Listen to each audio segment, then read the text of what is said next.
it's hard to explain if you haven't experienced it what the colonias are like. And a lot of people, because we live in the United States, we don't think that there's places like that. I mean, you think of poor people, you might think of the projects in Chicago or whatever. You don't picture people living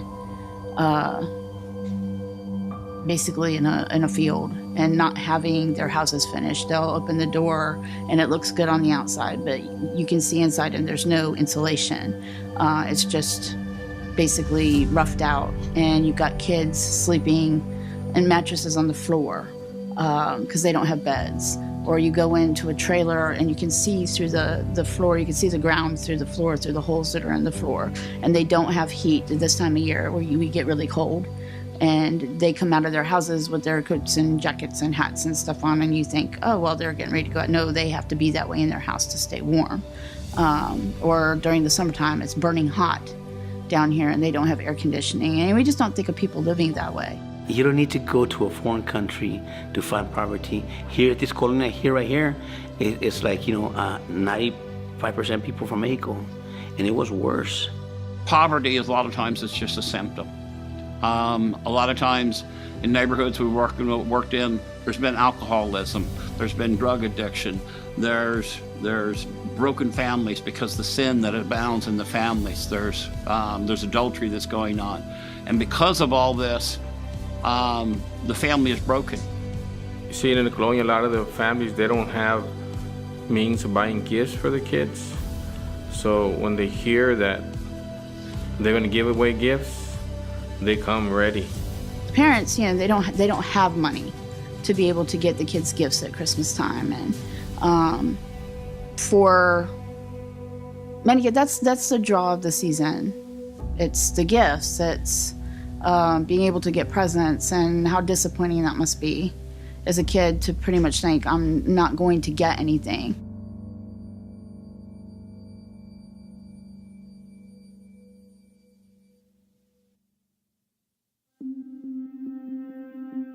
Holy Presents came out of a ministry because a guy came in and gave us a truckload of presents one year and said, hey, got presents, would you like to go out and give them out? And we said, hey, it's a great way to reach the community. We went out and we handed them out to kids in the poor neighborhoods and everything, and shared the gospel with them, and had a great time. But afterwards we brought the leftovers back, and there are some missionaries that came through, and they asked us, they said, hey, do you have any presents left? In Mexico, they celebrate the Festival of the Kings.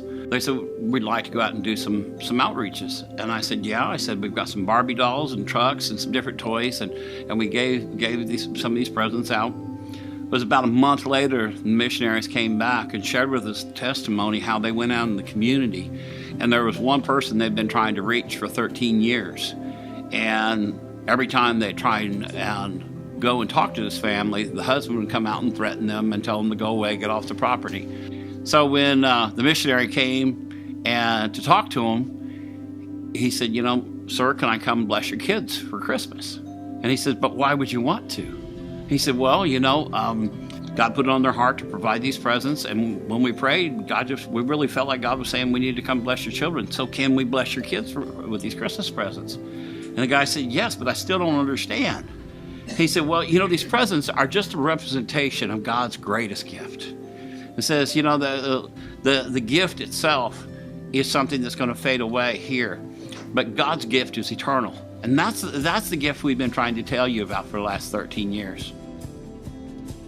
They went ahead and blessed this man's family with the presents and everything. And he said it was about 2 weeks later that there was a knock on his door at 10:30 at night, and here stands this man. And he was in tears, and he says, tell me about the Jesus that sent you to my house. And that night he came in and he accepted Christ as his personal Savior and Lord. Over the course of the next 5 months, all 5 members of that family came to know Christ. And every time the church was open, they were at the church. When people are going to ask you, if you're going to keep doing this type of ministries, people are going to ask you, does Christmas ministry work? He says, tell them about the story about the Barbie doll and 2 toy trucks that changed a whole family's life. I was one of those kids that somebody took the time to give me a present, because I grew up in a broken home that nobody gave me anything. And some church took the time to give me a present. And because it impacted my life, I could tell you that when you give and donate, it can impact somebody's life. You never know what kid you can make an impact. It might be the next preacher that you're touching their hearts. Because I was that kid that they took the time to drop off a present in my house. A lot of people ask us, so why is Christmas ministry so important? Why is the gospel so important as you go out and give these gifts out? Well, it's so important because we're not just trying to give people gifts. We're trying to transform families and transform communities. There's really a spiritual need because some of the colonies are not nice places. And it's just because they haven't had that regeneration. They haven't had that heart change. They haven't heard about what God does and how he changes lives. And that's the real gift that we come down and bring to them.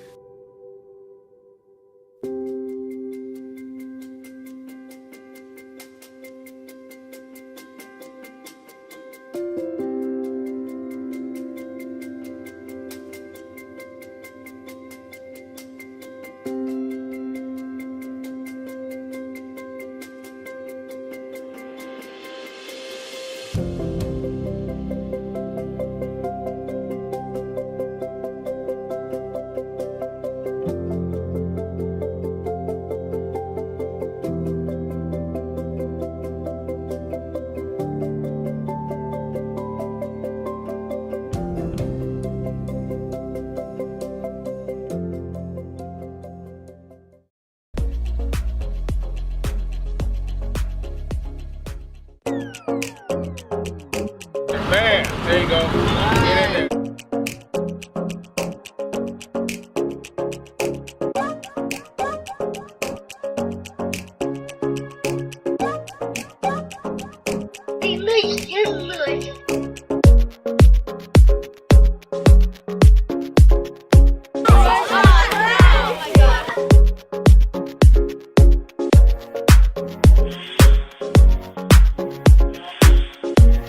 You guys have fun this week?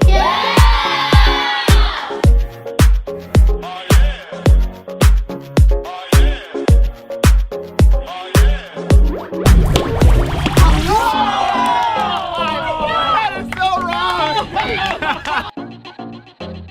Okay, next goal wins! Next goal wins!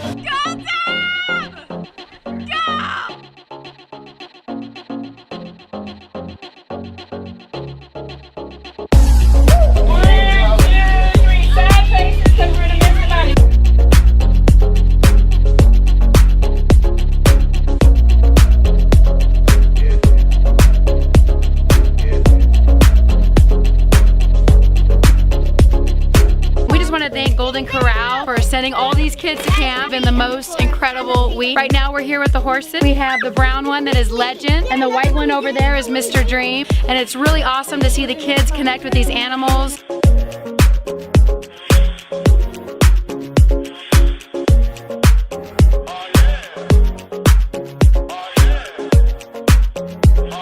We're gonna play some bazooka ball. But the thing is, you put a ball inside here and you shoot it at the people and they're out.